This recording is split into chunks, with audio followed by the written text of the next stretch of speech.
After the foolishness of yesterday, let's actually engage in a little bit of honest history, some patriot myth deconstruction, shall we? What was George Washington's role in Lafayette's plan to end slavery?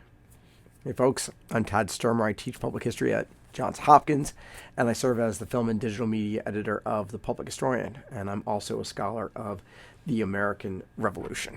Let's dive into a post.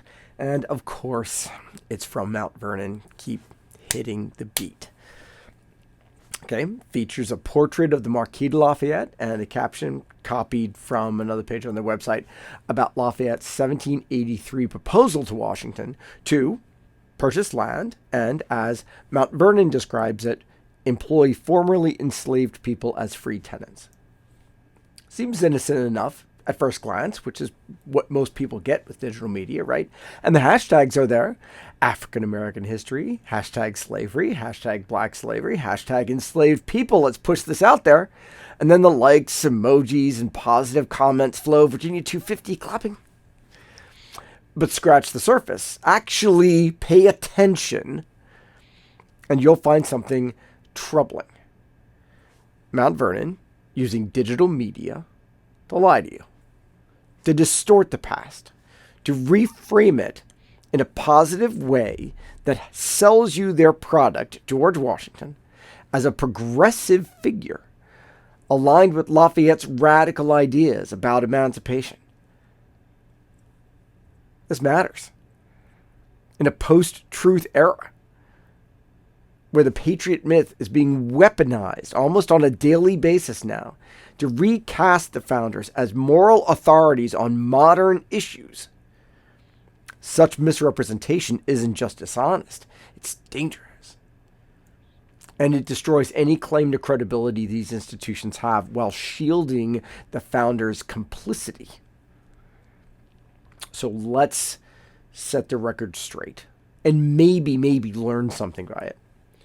In February 1783, as we can see, Lafayette did propose a bold idea to Washington. Lafayette was the real thing when it came to hearing what the Patriots were saying and believing that that could in fact apply to a new kind of world that they could create. And so what he thought in February of 1783, as the Revolutionary War is winding down, just the day after George III declared an end to offensive operations in America, let's create a model for actually applying the language of the revolution to the people to whom it mattered most. A model for emancipation by purchasing an estate where enslaved people could be freed and then employed as tenants, basically to work off the cost of their freedom. And maybe even make a profit in order to really appeal to enslavers.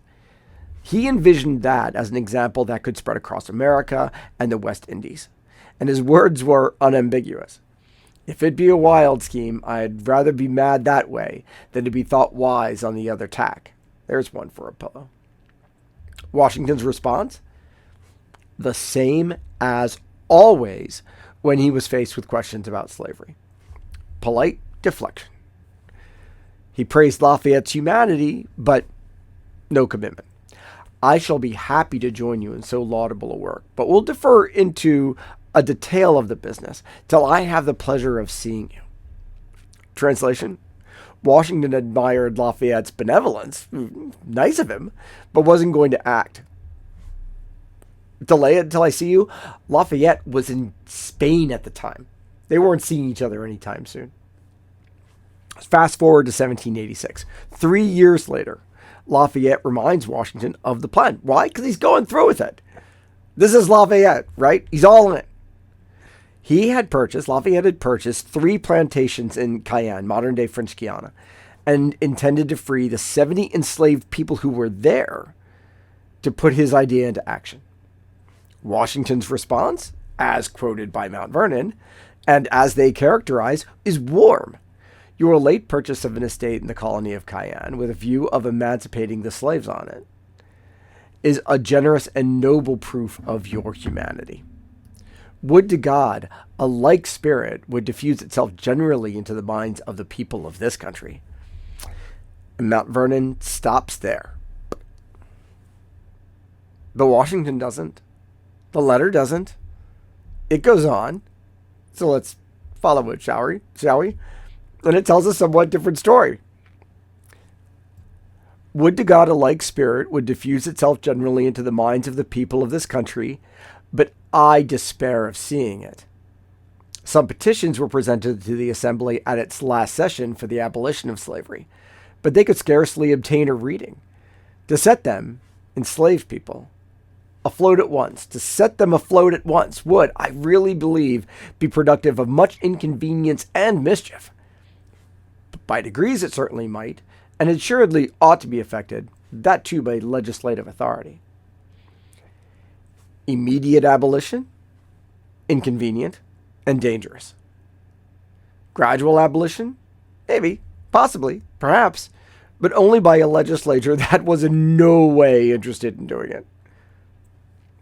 Okay, so let's get to the next part of this, which is Mount Vernon's 1796 distortion, and this is where they really go off the rails.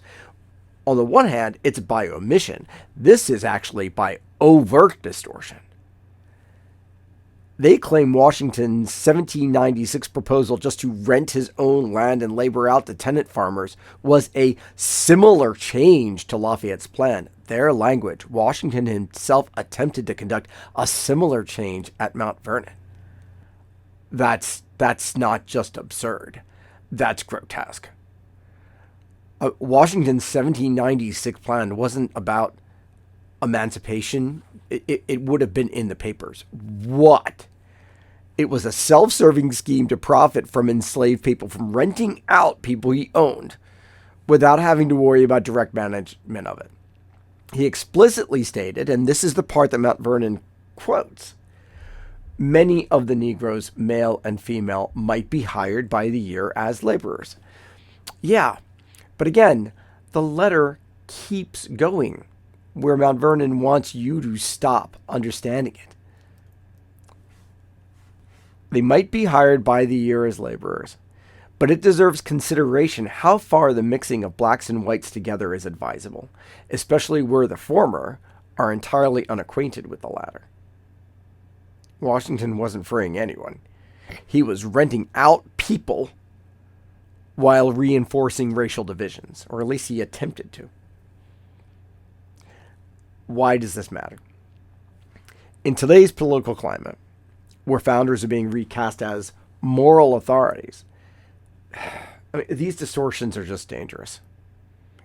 They reinforce the patriot myth, framing leaders like Washington as these forward-thinking abolitionists, while erasing their deep complicity in the exploitation of others.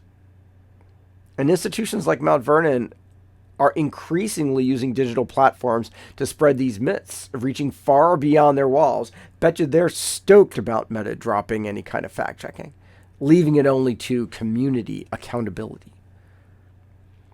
So here's a community note for you. Public history has to do better than that. We can't just correct the record.